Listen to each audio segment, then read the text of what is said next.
Good morning students, welcome you all. और चलो अब हम पढ़ते हैं हमारा पार्ट नंबर 3, वही केमिस्ट्री का चैप्टर नंबर फर्स्ट। जैसा कि हमने चैप्टर नंबर फर्स्ट में पढ़ लिया था, बेसिक्स पढ़ा था, मैटर्स के बारे में, मैटर क्या होते हैं, कितने टाइप्स होते हैं, उनके बारे में पढ़ा था। सेकंड में हमने पढ़ा था कुछ जनरल लॉ पढ़े थे केमिस्ट्री के, केमिकल कॉम्बिनेशन के, यानी रासायनिक संयोग के कुछ नियम पढ़े थे। ठीक है, अब हम आगे पढ़ते हैं। हमने सिर्फ 2 नियम पढ़े थे, टोटल 5 पढ़े थे हमने नियम। ये 5 नियम होते हैं और उसमें से पढ़े कितने थे? सिर्फ 2 ही पढ़े थे। कौन कौन से? होप आप लोगों को याद होगा कि कौन कौन से पढ़े थे। मैं एक बार वो रिपीट कर दूँ उन नियम्स को, है ना। तो पहला जो हमने नियम पढ़ा था वो था द्रव्यमान संरक्षण का नियम। इसका मैंने डिटेल स्टडी भी आपको एक्सप्लेन भी कर दिया था, जिसके इंग्लिश में कहते हैं law of conservation of mass. जो सेकेंड पढ़ा था वो पढ़ा था स्थिर अनुपात का नियम, लॉ ऑफ कॉन्स्टेंट परपोजन। ये दोनों को मैंने एक्सप्लेन कर दिया था। उसके बाद अपना थर्ड नियम है वो था गुणित अनुपात का नियम, जिसे हिंदी में कहते हैं लॉ ऑफ मल्टीपल परपोजन। और फोर्थ था गैल-लुसेक का नियम, यानी गैल-लुसेक्स लॉ। और जो फिफ्थ था वो था अवोगाड्रो का नियम, यानी अवोगाड्रोस लॉ। तो हमने शुरू के 2 पढ़ लिए थे, कौन कौन सा? Law of conservation of mass और लॉ ऑफ कांस्टेंट परपोजन, यानी कि द्रव्यमान संरक्षण का नियम और स्थिर अनुपात का नियम। अब जो हमको नियम पढ़ना है वो पढ़ना है गुणित अनुपात का नियम, यानी कि लॉ ऑफ मल्टीपल परपोजन। तो हम स्टार्ट करें, चलें। तो क्या कह रहा है ये हमारा लॉ? गुणित अनुपात का नियम या लॉ ऑफ मल्टीपल परपोजन या सिंपल परपोजन। तो सबसे पहले मैं हिंदी में पढ़ रही हूँ, देन मैं इंग्लिश में स्टडी करूँगी इसे। इस नियम के में 1803 में जॉन डाल्टन ने प्रतिपादन किया था। इस नियम के अनुसार जब 2 तत्व आपस में संयोग करके 2 या 2 से अधिक यौगिक बनाते हैं, तब एक तत्व की भिन्न भिन्न मात्राएं जो दूसरे तत्व के निश्चित द्रव्यमान में संयोग करती है, परस्पर एक सरल अर्थात पूर्णांक रखती है। ठीक है, ऐसे इंग्लिश में बता रहा है this law of propound by John Dalton in 1803। According to this law, when 2 combine together to form 2 or more to chemical compound, then the weight of the elements which combines with the fixed weight of the others। समझ में आया? कुछ नहीं आया, क्योंकि यहाँ पे तो बहुत हार्ड लैंग्वेज है। इसका सीधा मतलब क्या है, मैं इसे एक्सप्लेन करती हूँ। यहाँ पे आपको एक एग्जांपल भी दिया रखा है। उदाहरण के लिए कार्बन ऑक्सीजन से 2 प्रकार से संयोग करता है। हमने काफ़ी बार पढ़ा है कि हमारे जो कार्बन है, यानी कार्बन और ऑक्सीजन मिलकर के क्या बनाते हैं? कार्बन डाइऑक्साइड बनाते हैं, कार्बन मोनोऑक्साइड बनाते हैं। ठीक है, जैसा कि पहला एग्जांपल दे रखा है, यही सेम एग्जांपल इधर भी है ना। Carbon combine with oxygen in 2 cases. First, carbon अगर हम हाफ ऑक्सीजन लेते हैं तो कार्बन मोनोऑक्साइड फॉर्म करता है। ऐसे ही कार्बन के साथ हम ऑक्सीजन का कोई मॉलिक्यूल रहते हैं, ठीक है, तो कार्बन मोनोऑक्साइड यानी CO2। कार्बन ऑक्साइड का फॉर्मूला ये होता है क्या? नहीं, कार्बन डाइऑक्साइड यानी CO2 वो फॉर्म करता है, वो कार्बन डाइऑक्साइड होता है। क्या हुआ? यहाँ पे भी समझ में नहीं आया मैम क्या बात हो रही है। इसे हम और आगे पढ़ते हैं। चलो एक एग्जांपल और। यहाँ पर देखो, यहाँ पे हमको दे रखे नाइट्रोजन के कुछ 5 ऑक्साइड दे रखे हैं। पहला nitrogen oxide, nitric oxide, di nitrogen tri oxide, di nitrogen tetra oxide और di nitrogen penta oxide. English medium वालों के लिए भी ये सेम ही रहेंगे, नेम सेम रहते हैं, बस उसे इंग्लिश में लिख देते हैं हम। ठीक है, पढ़ते होने भी ऐसे ही है। ठीक, तो सबसे पहला जो दे रखा है उसमें नाइट्रस ऑक्साइड बोला है, यानी N2O बोला है, और उसमें सामने लिखा है 28:16 दे रखा है। ऐसे नाइट्रिक ऑक्साइड लिखा है, उसमें 14:16 दे रखा है। ठीक है क्या, है ना। तो इसका मतलब यह है, ये जो बता रहा है ये क्या है, इसका वेट है। यानी कि जो नाइट्रोजन और ऑक्सीजन जब कंबाइंड हो रहे हैं, N2O बना रहे हैं, तो नाइट्रोजन का जो मॉलिक्यूलर वेट होता है वो एक अणु का जो होता है, नाइट्रोजन के एक अणु का वो कितना होता है? 14 होता है। ठीक है, क्योंकि यहाँ पे 2 नाइट्रोजन है, इसलिए 14 कितना हो गया? वो 28 यानी 28 हो चुका है। ठीक है, और ऑक्सीजन का जो मॉलिक्यूलर वेट होता है वो कितना होता है? 16 होता है। तो ये कितना हो गया? 28:16 बन गया है। ठीक, ऐसे NO जो था उसमें जो था क्या था? नाइट्रोजन एक ही है, यानी कि 14:16 हो गया। ऐसे जो नाइट्रो ट्राई ऑक्साइड बता रहे हैं उसमें 28 हो गया। ठीक है, पर इसमें हमको क्या समझना है, हमको क्या काम का है इसमें? ये देखो, ये बता रहे हैं, ये क्या बता रहे हैं कि जब तक इन्होंने ये किया, इन्होंने क्या किया, इन कि जो मॉलिक्यूलर वेट था उनका रेशो देखा, और इस रेशो में ये क्लियर दिख रहा है कि कोई भी एटम है या कोई भी कंपाउंड है उसका जो मॉलिक्यूलर वेट है वो एक क्लियर सिंपल प्रपोजिशन में दिख रहा है, यानी सिंपल प्रपोजिशन में दिख रहा है, यानी कि वो क्या कहते हैं सरल अनुपात में दिख रहा है। कैसे? हमने बात की नाइट्रोजन ऑक्साइड की, तो वहाँ पे 28:16 जो उसका आएगा रियल वेट आया, रियल वेट का रेशो क्या आएगा 28:16 हो गया। जब हमने इसको कट किया यानी कि 2 की डबल से कट किया तो यह क्या हो गया 14:8 का रेशो आया। ऐसे ही नाइट्रिक ऑक्साइड की बात करी तो उसमें क्या है 14:16 ऑलरेडी रेशो चल रहा है। डाई नाइट्रोजन ट्राई ऑक्साइड उसका भी सरल कॉम्पोजिशन देखा तो क्या हो गया सभी जगह एन की जगह 14 14 14 14 दिख रहा है, आपको दिख रहा है ना। तो वही अवोगाद्रो जो हमारा गणित या सरल अनुपात का नियम वही कह रहा है कि जब हम क्या करते हैं दो तत्वों को आपस में कंबाइन करते हैं या आपस में कंबाइन करते तभी तो N2O बना है, ठीक है। तो इनके जो सरल अनुपात रहेगा वो हमेशा क्या होता है निश्चित अनुपात में रहता है। यानी कि ऐसा नहीं कर सकते कि हम नाइट्रोजन ऑक्साइड है तो हम 14 की जगह क्या कर दें यहाँ पे 16 या 18 लिख दें, 16 या 18 हो जाए, ऐसा नहीं रहेगा। इसका जो अनुपात रहेगा वो हमेशा 14 के ही आएगा। जैसे हम बात करते हैं ना, जैसे हम बात करते हैं कि हम वो कहते हैं कि 5 का जो स्क्वायर होता है वो 25 रहता है, ठीक है। 5 का जो स्क्वायर होता है 25 रहेगा। तो हम अगर इसको कट करने की कोशिश करेंगे तो इसका जो रेशो रहेगा वो हमेशा 1:5 ही रहेगा ना। यहाँ क्या हम 5 की वैल्यू चेंज कर सकते हैं क्या? नहीं, भले हम 5 को 125 और 25 कर दें, 5 को 5 125 ले लें, तब भी हम क्या करेंगे अगर 5 से कट करेंगे तो 5 1 5 ही आएगा, इधर तो यही रहेगा, भले इधर कोई सी भी वैल्यू आ जाएगी, है ना, ये आएगा, यही आएगा ना। अगर यहाँ कुछ भी हो पर अगर 5 प्रेजेंट है तो उसकी जो अगर हम कट करते हैं उसको तो उसका जो कांस्टेंट वैल्यू आएगी वो हमेशा एक ही रहेगी, चाहे हम 5 के साथ कितना 6 to 5 भी ले लें। तो वही बता रहा है कि अगर हम दो कंपाउंड को या दो पदार्थों को आपस में मिलाते हैं और वो कोई नया यौगिक बना रहा हो तो उसमें क्या रहेगा उनका जो अनुपात रहता है वो क्या रहता है निश्चित रहता है, चाहे फिर उसकी कितनी भी मात्रा ली गई हो, ठीक है। यानी कि ये बता रहा है कि हम अगर कोई भी कंपाउंड लें कोई भी यौगिक लें उसमें जो पर्टिकुलर एक जो हमारा कंपोनेंट है उसका जो अनुपात रहेगा उसके भार का अनुपात हमेशा निश्चित अनुपात में रहेगा। इसका एक एग्जांपल अगर हम देखें, जैसे हमने एग्जांपल लिया H2O और H2O2, ठीक है। इस केस में जो हाइड्रोजन है उसका जो परमाणु भार जो होता है वो 1 होता है, तो 1 और 1 कितना हो जाएगा 2 हो जाएगा क्योंकि हमारे पास 2 हाइड्रोजन है। ऑक्सीजन का 16 होता है, 16 होता है। ऐसे जो हमारा हाइड्रोजन है उसका कितना होगा 2 ही होता है, ऑक्सीजन यहाँ पे कितना हो जाएगा 32 हो जाएगा, ठीक है। तो इस केस में हम बात करते हैं हाइड्रोजन की, तो हाइड्रोजन को यहाँ कट करेंगे तो ये कितना आ जाएगा 1:8 आ जाएगा और यहाँ करेंगे तो 1:16 आ जाएगा, ठीक। तो इस केस में देख रहे हैं जो हमारा हाइड्रोजन है उसका जो अनुपात है वो क्या है एक निश्चित अनुपात में, और ये भी चल रहा है तो ये क्या हो रहा है गुणित ही हो रहा है। यानी कि अगर इसको डबल 2 ऑक्सीजन लिए तो ये इसका डबल ही हुआ है ना।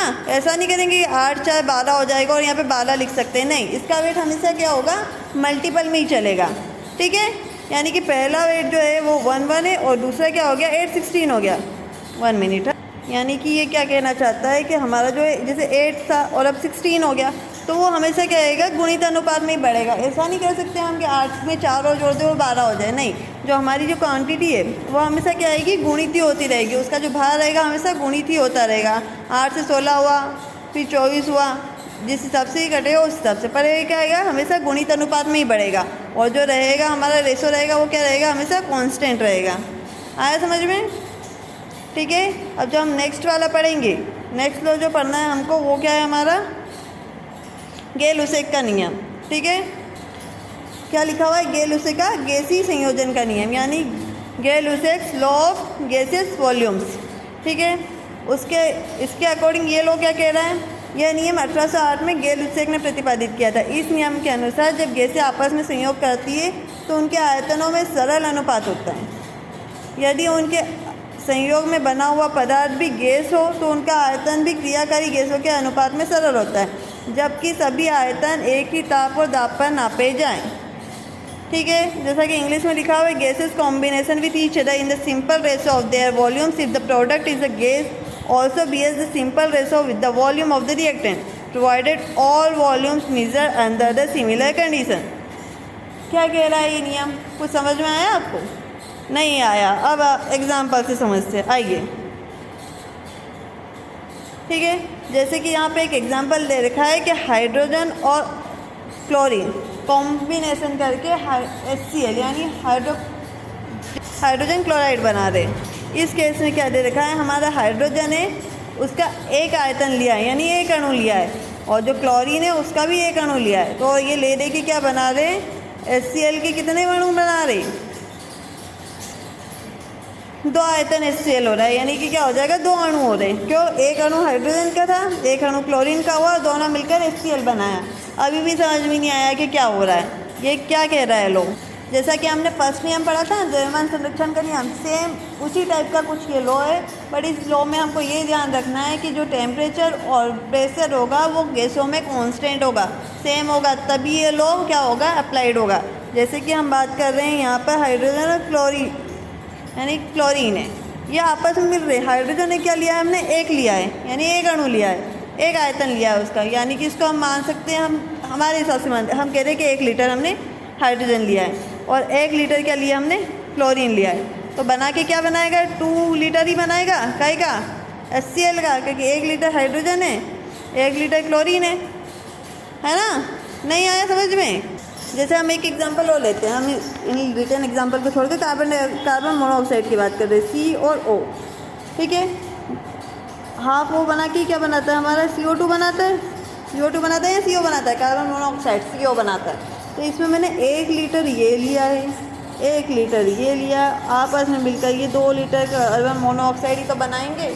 तो वही बता रहा है ये रेशो, वही कह रहा है कि जब हम 2 गैसों को सेम कॉम्बिनेशन पर यानी उनका जो तापमान और दाब जो सेम हो, उस केस में अगर उनको मिक्स करते हैं, उनके साथ संयोग करवाते हैं, तो जो यौगिक बनाएगा या जो भी गैसेस बनती हैं, कुछ भी बनता है, तो उसका जो आयतन रहेगा वो भी क्या रहेगा, उसके सरल अनुपात में रहेगा। यानी कि एक अणु मिलकर, एक हाइड्रोजन अणु और एक क्लोरीन अणु मिलकर 2 HCl अणु बना रहे हैं। एक दूसरा एग्जांपल इसी प्रकार दे रखा है इसमें, in the same way 2 volume of the carbon monoxide combined 1 volume of oxygen to form 2 volume of the carbon dioxide. जैसे हमने क्या देखा कि हमारे पास दो आयतन यानी कि 2 अणु क्या है कार्बन मोनोऑक्साइड के, और उसमें हम ऑक्सीजन का एक अणु कंबाइन कर रहे हैं। तो टोटल कितने अणु हो जाएंगे, 2 कार्बन मोनोऑक्साइड के और 1 ऑक्सीजन का, कितने, 3 अणु हो जाएंगे, 3 अणु होंगे ना।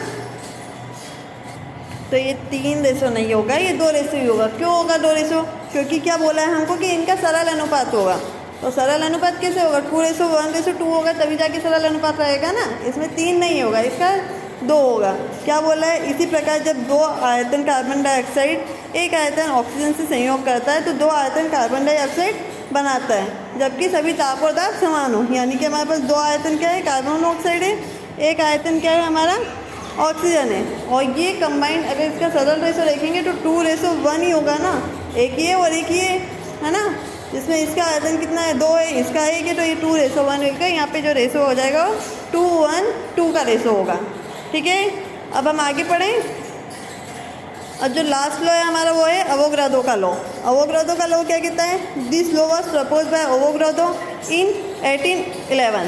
According to this law, at equal temperature and equal pressure in equal volume of gases number of molecules must be equal.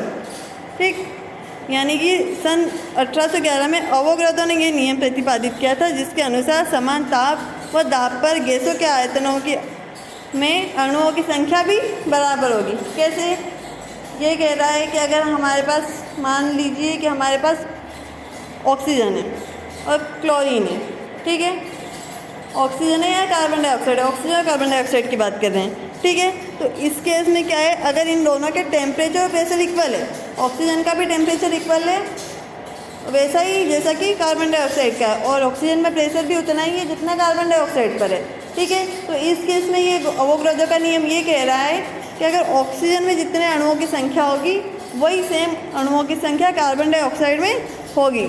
जैसे कि एग्जांपल दे रखा है, for example at the equal temperature and equal pressure in the container of 2 litre each having H2, He, CO2 और SO2, there will be equal number of the molecules in fact. ठीक है, ऐसे उदाहरण के लिए यहाँ बोला है कि समान ताप तथा दाब पर 2 लीटर के पात्रों में हाइड्रोजन, हीलियम, कार्बन डाइऑक्साइड और SO2, ये क्या है, अलग अलग बर्तन में, यानी अलग अलग हमारे पास क्या है, कंटेनर में ये चारों गैसेज रखी हुई है और इन पर प्रेशर इक्वल है और इनका टेम्परेचर भी इक्वल है। तो इस केस में इनके जो नंबर ऑफ मॉल्स रहेंगे वो क्या होंगे, इक्वल होंगे।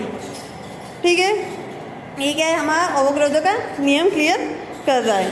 ठीक है, तो अवोगाड्रो ने क्या बोला है कि इसमें लास्ट लाइन बोली है कि वास्तव में अवोगाड्रो ने ही अणु की संकल्पना प्रस्तुत की है। तो इसमें क्या बोला है कि इस वजह से हमको क्या क्लियर हुआ है कि अणुओं के बारे में क्लियर हो रहा है। तो इसलिए यहाँ कहा गया है कि Avogadro propose concept of molecular for the first time. ठीक है, यानी कि अवोगाड्रो का नियम क्लियर हुआ आपको। ये कह रहा है कि अगर गैसों के टेम्परेचर और प्रेशर सेम है तो उनके अणुओं की संख्या भी क्या होगी, सेम होगी।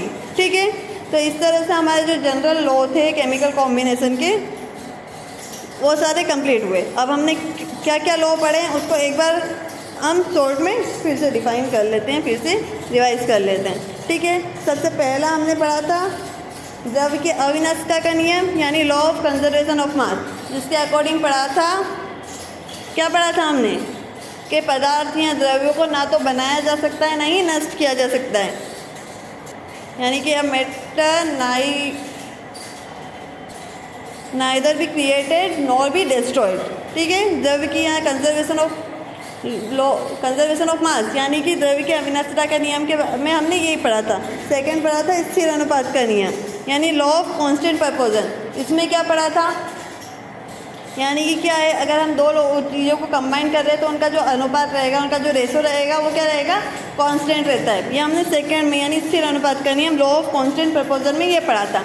जो थर्ड वन है वो है गुणित अनुपात का नियम, यानी law of multiple proportion. Multiple proportion में पढ़ा था कि जितने हम कंपाउंड, यानी कि अगर दो कंपोनेंट्स को हमने आपस में मिलाया है और अगर हम एक कंपोनेंट को कांस्टेंट रखते हुए दूसरे कंपोनेंट की नंबर क्या करते हैं, बढ़ाते जाते हैं, तो हमेशा क्या रहेगा, उन कंपोनेंट का जो रेशो रहेगा वो हमेशा क्या रहेगा, कांस्टेंट रहेगा। जैसे हमने अभी नाइट्रोजन का एग्जांपल देकर क्लियर किया था। उसके बाद जो नेक्स्ट है वो है गेल-लुसाक का नियम। उसमें हमने क्या पढ़ा, गेल-लुसाक के नियम में कि इसमें पढ़ा था कि हमने जिस अनुपात में हम दो गैसों का आपस में कंबाइन करके कोई नई गैस या कोई नया प्रोडक्ट बना रहे तो उनका जो रेशो रहेगा वो क्या रहेगा, कांस्टेंट रहेगा। उसके बाद अवोगाड्रो का नियम पढ़ा था। अवोगाड्रो का नियम क्या कह रहा था कि अगर किसी दो गैसों का या दो से अधिक गैसों का टेम्परेचर और वॉल्यूम के बारे में पढ़ा था, टेम्परेचर प्रेशर सेम होगा, यानी कि ताप और दाब समान होगा तो उनके जो अणुओं की संख्या रहेगी वो भी क्या रहेगी, समान रहेगी। तो इस तरह से हमने क्या करा, हमारे पांचों लॉ पढ़ लिए। ठीक है, और इसकी जो आगे की चीज़ें वो हम नेक्स्ट वीडियो में पढ़ेंगे। ठीक है, थैंक यू।